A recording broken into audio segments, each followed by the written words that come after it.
चलिए अब खबरें देखते हैं विस्तार से। कर्नाटक में अब जैसे जैसे प्रचार का वक्त खत्म हो रहा है, वैसे ही ये लड़ाई अब दिल्ली शिफ्ट होने लगी है। वोट भले ही कर्नाटक में मांगे जा रहे हैं, लेकिन नजर टिकी है पीएम की कुर्सी पर। तो क्या वाकई कर्नाटक परिणाम से 2019 में पीएम पद की कुर्सी का भी फैसला होगा?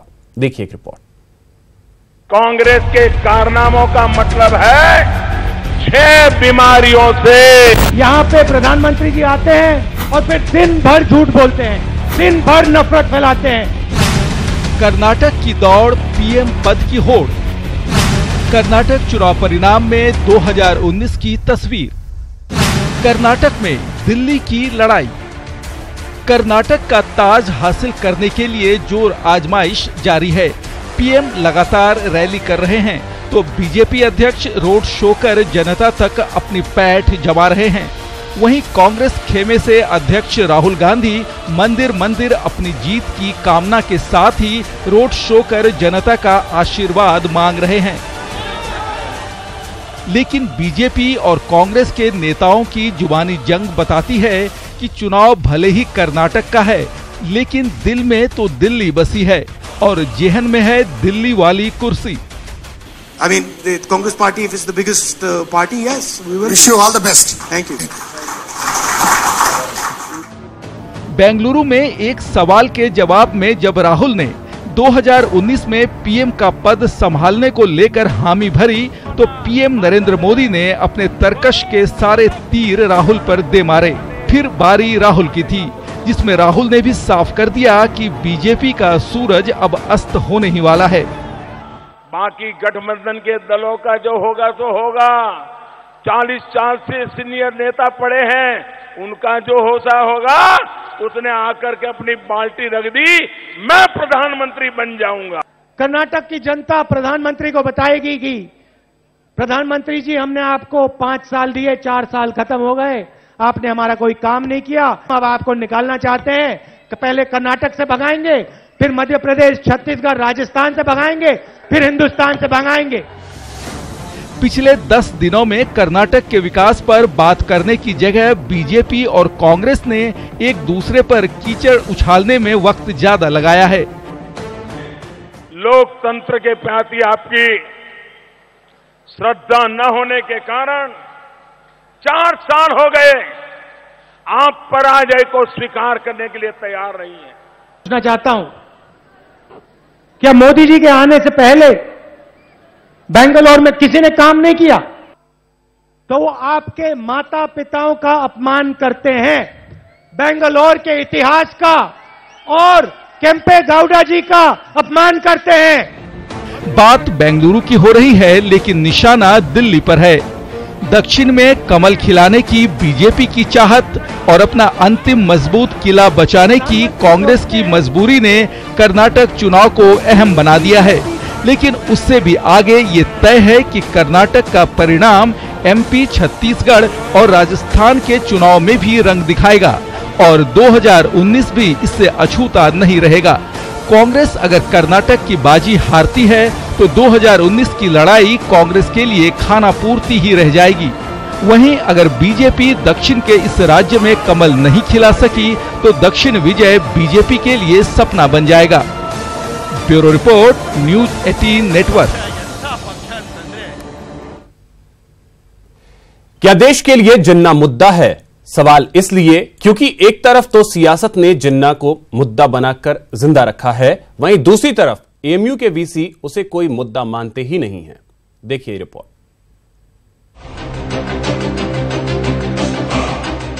जिन्ना कोई मुद्दा नहीं। कि वो हटेगा या नहीं? नहीं, ये मुद्दा नहीं है। पोर्ट्रेट का मुद्दा है ही। जिन्ना की तस्वीर पर जारी विवाद के बीच एएमयू के वीसी तारिक मंसूर ने गृह मंत्री राजनाथ सिंह से मुलाकात की। दिल्ली में 30 मिनट तक चली इस मुलाकात के बाद तारिक मंसूर ने साफ कर दिया कि इस मुलाकात का जिन्ना विवाद से कोई लेना देना नहीं। तो ये जो था, ये हमारी बहुत पहले से मीटिंग तय थी। ये जो अभी फिलहाल जो है, इससे कोई लेना देना नहीं है उसका। अब सवाल है कि जब जिन्ना मुद्दा ही नहीं तो फिर एएमयू के भीतर और बाहर बवाल क्यों मचा? और अगर जिन्ना मुद्दा नहीं है तो फिर मुद्दा है क्या? आप खुद सुनिए वीसी साहब के मुताबिक एएमयू के छात्रों ने क्यों किया बवाल।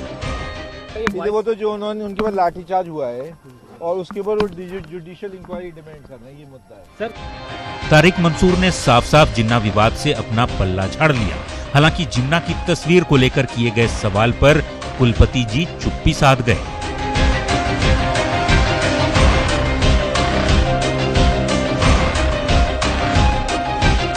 सवाल और हैं, मसलन जब जिन्ना मुद्दा ही नहीं तो फिर एएमयू से जिन्ना की तस्वीर हटाने में हर्ज क्या है? क्यों तस्वीर हटाने के मामले पर सांप सूंघ गया? भला हिंदुस्तान में कायदे आजम का क्या कहा? योग गुरु रामदेव ने भी जिन्ना विवाद पर सवाल उठाया और पूछा कि जब मुस्लिम मान्यता के मुताबिक तस्वीरों और मूर्तियों की कोई अहमियत नहीं होती तो ऐसे में पाकिस्तान के फाउंडर मोहम्मद अली जिन्ना की तस्वीरों को हटाने पर चिंता क्यों? जिन्ना भारत की एकता, अखंडता और संप्रभुता का तो देवता हो नहीं सकता, और उसके ऊपर जिस तरह से ओछी राजनीति हो रही है वह बहुत ही शर्मनाक है। इधर जिन्ना की तस्वीर पर सियासत बदस्तूर जारी है। कोई जिन्ना का पुतला दहन कर रहा है तो कोई तस्वीर हटाने के लिए प्रदर्शन कर रहा है। अब सवाल है कि क्या सच में जिन्ना मुद्दा है? Bureau report, news 18 network. Gulmarg में टूरिस्ट की मौत के बाद पत्थरबाजों की करतूत की चारों तरफ थू-थू हो रही है। इसी बीच घाटी से एक ऐसी आवाज आई है जो न सिर्फ पत्थरबाजों को आईना दिखा रही है बल्कि आतंकियों से भी कह रही है, हे आजादी के पुजारियों, जन्नत को जहन्नुम तो न बनाओ।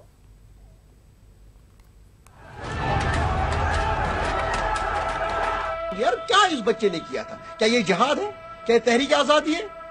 ये कत्ल है और हमारा कौम कातिल बनता जा रहा है और हम कातिल बनते जा रहे हैं। कश्मीरी कातिल बनता जा रहा है। पीडीपी नेता का ये गुस्सा है या कश्मीर की सच्चाई? यकीनन ये गुस्सा तो नहीं है, क्योंकि इसी सच्चाई के समाधान के लिए सीएम महबूबा मुफ्ती ने ऑल पार्टी मीटिंग की और हत्यारे बने पत्थरबाजों की करतूतों को रोकने पर चर्चा की। जो आजकल सिचुएशन है उसमें ज्यादा कंसर्न इस वजह से भी है कि इसमें हमारे जो छोटे बच्चे हैं, छोटे लड़के हैं, वो ज्यादा इन्वॉल्व हो रहे हैं, यूथ ज्यादा इन्वॉल्व हो रहा है और दिन ब दिन we can't afford to lose जो हमारी जो यंग जनरेशन है, जो हमारी नई जनरेशन है, वी कांट बी खैर, सियासी बैठकों का दौर तो चलता रहेगा, लेकिन घाटी में कुछ राजनीतिक पार्टियां हैं जो पत्थरों में खून लगाने से बाज नहीं आ रही और कश्मीरियत और कौम को बर्बाद करने पर तुली है। अगर सारी हुर्रियत कॉन्फ्रेंस जो अपने आप को लीडर कहते हैं, नाम निहाल लीडर कहते हैं, अगर वो अभी भी नहीं जागेंगे तो इस कौम को पता नहीं क्या हशर होगा। ये पत्थरबाज हत्यारे हैं, जिहाद और आजादी के नाम पर घर आए मेहमान की पत्थरों से हत्या करते। शर्म आनी चाहिए कि भगवान स्वरूप मेहमान पर ये पत्थर बरसा रहे हैं। क्या अभी भी इनको आप मासूम कहोगे? इनको अभी भी आपको बेगुनाह कहोगे? ये कोई बेगुनाह नहीं है, ये कातिल है ये लोग जो पत्थर उठाता है। ये नेता भी एक कश्मीरी है, जरा गौर से सुनिए ये क्या कह रहे हैं। आप देख लीजिए ये कौम को कहां ले जा रहे हैं हम लोग, हमारी पूरी सिविल सोसाइटी कौम को कहां ले जा रहे हैं, हमारा माँ बाप अपने बच्चे को कहां ले जा रहा है, ये देखने की जरूरत है। आज हमारे माथे पे, हमारे हर कश्मीरी के माथे पे कातिल लिखा गया। आज मेरे कातिल चेहरे पे दिखता है, आज मैं कातिल हूं, हमारा जमीर कातिल हो गया, हमें मलामत कर रहा अपना जमीर। पत्थरबाजों के रहनुमाओं, जरा सीखो इस नेता से, इसके दर्द को समझो, इसकी पीड़ा को महसूस करो, नहीं तो एक दिन दाने दाने को मोहताज हो जाओगे। बच्चा बेचारा मारा गया है, क्यों मारा गया, क्या किया उसने, कसूर क्या है? वो यहाँ पर हमें रोजगार देने के लिए आया था, यहाँ पर पैसा खर्च करने के लिए आया था, हमारे घोड़े वाले को, हमारे जो जिनके बच्चे भूखे हैं उनको रोजगार देने के लिए आया था, उसी को मारा गया। दरअसल याशीर रेसी का ये गुस्सा यूं ही नहीं फूटा। चेन्नई के रहने वाले 22 साल के सैलानी थिरुमन्नी की सोमवार को गुलमर्ग जाते वक्त पत्थरबाजों ने हत्या कर दी।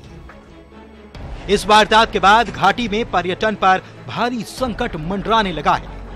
कश्मीर में मौजूद बाकी पर्यटकों ने अपना बोरिया बिस्तर समेटना शुरू कर दिया है। कश्मीर के पर्यटन निदेशक के मुताबिक इस वारदात का निगेटिव असर तय है। Bureau report, news 18 network. वहीं सेना ने लश्कर के 4 हार्डकोर आतंकियों को गिरफ्तार कर बारामूला मॉड्यूल को ध्वस्त कर दिया है। इन्हीं गिरफ्तार आतंकियों में से एक ने तो पाक की पोल पट्टी खोलकर रख दी।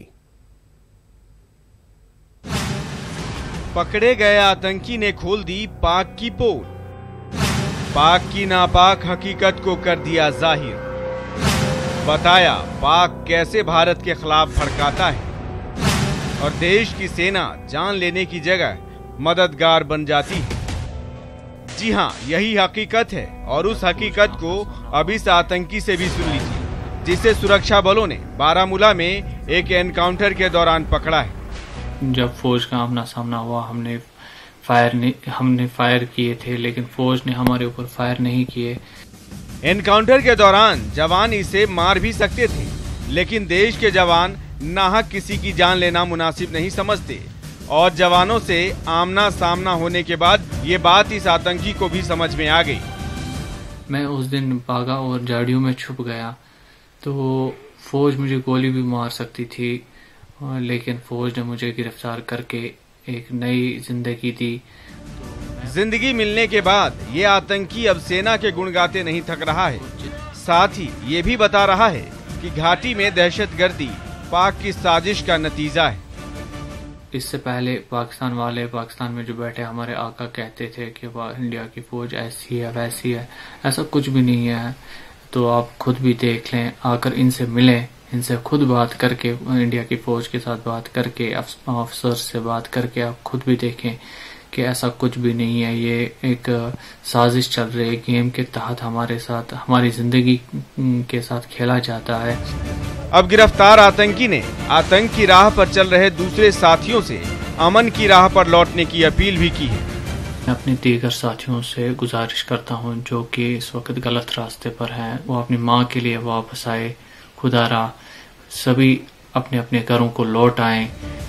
दरअसल बारामूला में 3 लोगों की हत्या के मामले में सुरक्षा बलों को लश्कर के आतंकियों की तलाश थी, जिसके बाद 4 आतंकी और उनके 6 मददगार पकड़े गए।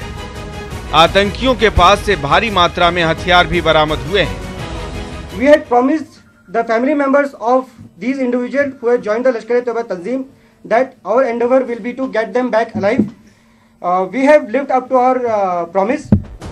हालांकि सुरक्षा बलों की इस कार्रवाई से लश्कर का बारामूला मॉड्यूल ध्वस्त हो गया है और इसका सरगना नदीम भी गिरफ्तार हो चुका है।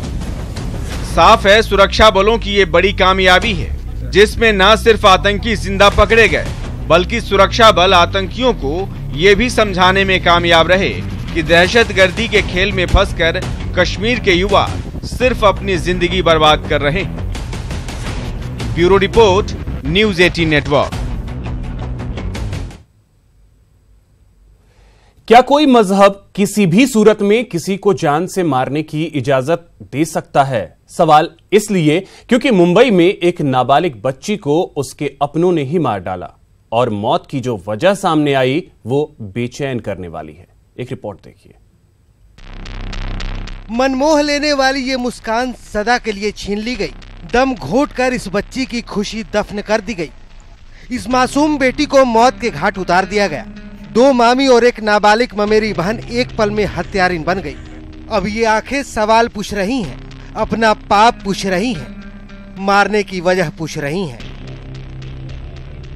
सबसे चौंकाने वाली बात है उस नाबालिग बच्ची की मौत की वजह। बताया जा रहा है कि उस बच्ची को सिर्फ इसलिए मार दिया गया क्योंकि उसने नमाज अता करने से इनकार कर दिया। नमाज पढ़ने बोलते थे तो नमाज नहीं पढ़ते थे क्योंकि उस दिन फ्राइडे था, तो फ्राइडे का नमाज के लिए उन्होंने बोला था, लेकिन वो नहीं माने थे। सुना आपने? सवाल है कि मुंबई की मिनाज को क्यों मारा? क्या नमाज नहीं पढ़ने की सजा मौत है? मिनाज महज 15 साल की थी। क्या ये उम्र धर्म कर्म की पेचीदगी में फंसने की है? पुलिस ने कत्ल के इल्जाम में उसकी 2 मामी और एक 17 साल की ममेरी बहन को गिरफ्तार कर लिया है, लेकिन मौत के पीछे मिनाज के पिता की आशंका कुछ और ही है। वजह तो मेरे को कुछ और लग रही है। मेरे को डाउट लग रहा है कुछ केस में, कुछ रेप का मेरे को ऐसा लग रहा है, क्योंकि पुलिस ये बात कहना छुपा रही है। दरअसल मिनाज अपने मामा के घर ही रहती थी।